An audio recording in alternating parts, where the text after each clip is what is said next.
We just saw the Oklahoma City Thunder beat the Indiana Pacers and win their first NBA championship in June, and they are the second youngest team to win a ring in NBA history.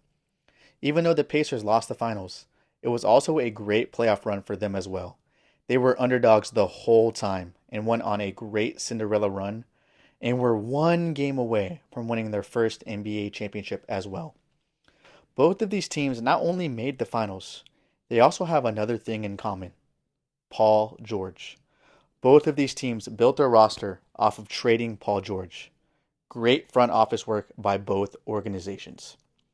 Let's first take a look at the career path of Paul George, because there might be some young cats watching this who weren't around for the beginning of PG 13, and it will also give us a good idea on how and why these trades happened. Paul George was drafted number 10 overall by the Pacers in the 2010 NBA draft. His first two seasons were slow, averaging under 15 points per game in both. The 2013 season is where things started to click. He averaged over 17 points per game and won Most Improved Player. He also averaged over 19 points per game in the playoffs that season and made it to the Eastern Conference Finals against the Big Three Miami Heat and brought that series to a Game 7. That season was the birth of PG 13. The 2014 season was even better for him. He averaged over 21 points per game in the normal season and brought the Miami Heat to a Game 6 in the Eastern Conference Finals, averaging over 22 points per game during that playoff run. The summer after that season, in August 2014, is when he had his horrific leg injury while preparing for the FIBA World Cup. He fractured his tibia and fibula. The two following seasons after the injury were amazing for Paul George, though. He averaged over 23 points per game in 2016 and in 2017. But the Pacers got bounced out of the first round of the playoffs in both of those seasons. After the 2017 season, Paul George wanted out of Indiana for a couple reasons. He felt that the Pacers weren't fully committed to winning a ring. He was also upset that the Pacers didn't pursue Anthony Davis that offseason, a player that George wanted to play with and thought would be a great addition to help the Pacers win a title. He also didn't like the new front office staff because Larry Bird stepped down after that season as well. So Indiana went through with Paul George's trade request and sent him to the Oklahoma City Thunder. We will come back to that trade later. Now he is teamed up with Russell Westbrook in OKC starting in the 2018 season.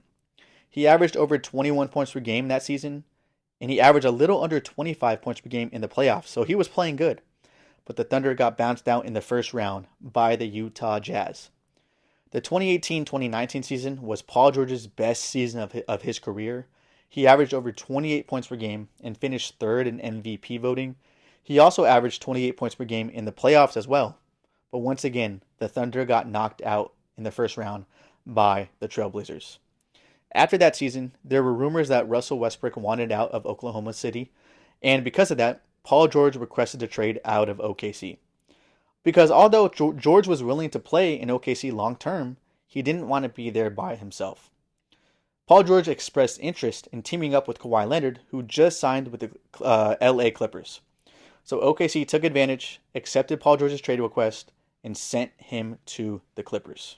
Now we know the background. Let's dive deeper into these trades and see how Indiana and OKC got the most out of trading Paul George and built championship level teams. Let's start with the Pacers because they only had to make a couple moves to build their roster. The Thunder's path is a little more messy. The Pacers got Victor Oladipo and Domantas Sabonis for Paul George in 2017. And despite losing Paul George, Indiana was still able to stay competitive with their new young talents, making the playoffs the three following seasons. Oladipo became an all-star level guard in his 3 years in Indiana, making 2 all-star appearances and winning Most Improved Player in the 2018 season. He had a quad injury during the 2020 season and was eventually traded from Indiana in 2021 in a 4-team deal that landed the Pacers Caris LeVert, who was a younger talent, and 2 second-round picks.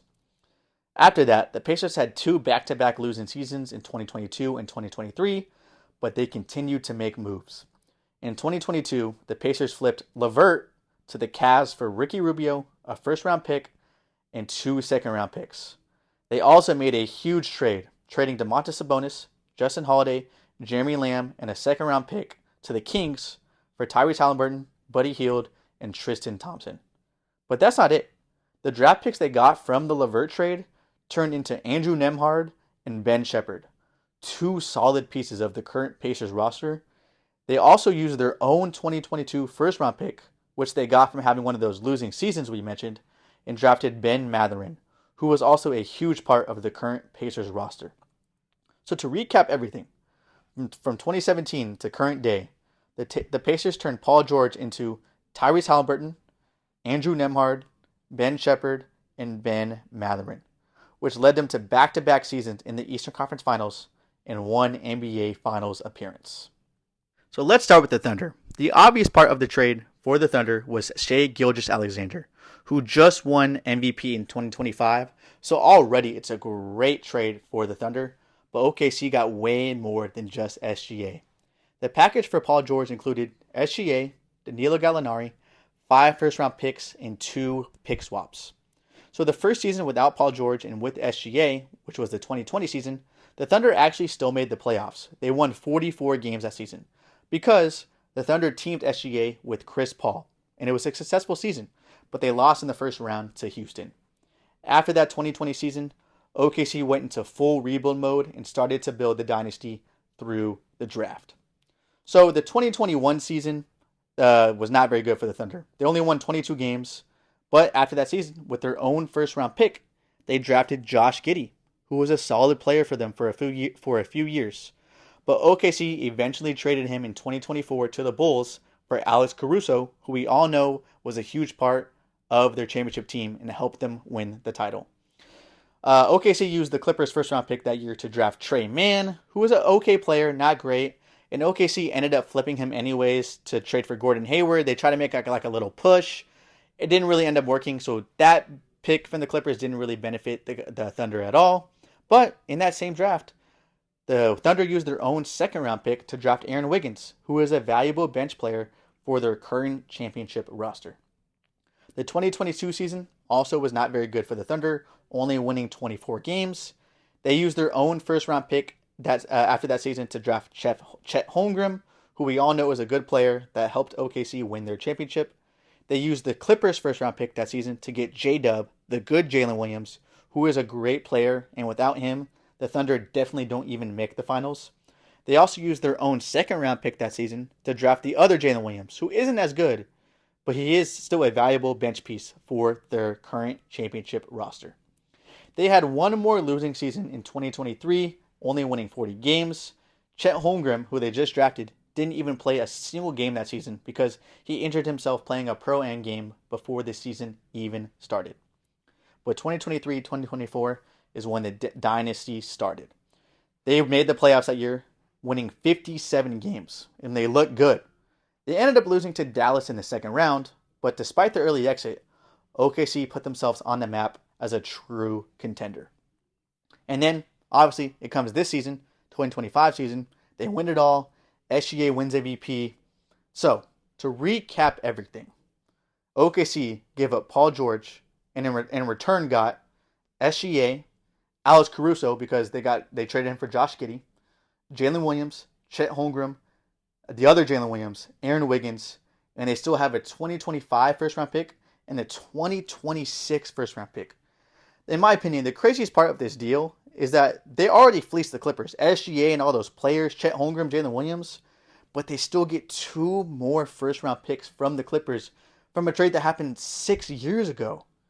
And the Clippers haven't even made an NBA Finals. Think about that. The GMs for both organizations did an amazing job. A lot of teams have been in similar situations where their star player wants out, and a lot of the time the result is getting draft picks, trying to rebuild, but never really making an impact. When it comes to OKC and Indiana, the GMs did a great job of using leverage to get the most out of the trade. Just because Paul George wanted out doesn't mean they were forced to trade him, and they let teams know that. They didn't make themselves seem desperate to trade George because if you seem desperate, teams are going to know that they're not going to offer you a lot. So they made themselves seem like, hey, we're not going to trade him if we don't need to, and that's how they maximized the most and got the most out of the trade. They also did a great job of identifying young talent, whether it's in the draft or through trades. In Indiana's case, they traded Paul George for promising young talent in Sabonis and Oladipo, and then flip those guys for an even better talent of Tyrese Halliburton and use their draft picks to draft their current team. In Oklahoma's case, they traded Paul George for a promising young talent of SGA, who blossomed into an MVP and did an amazing job drafting their roster as well. Rebuilding a team like this is really hard. Like, these two teams did an amazing job. It's really hard to do, though.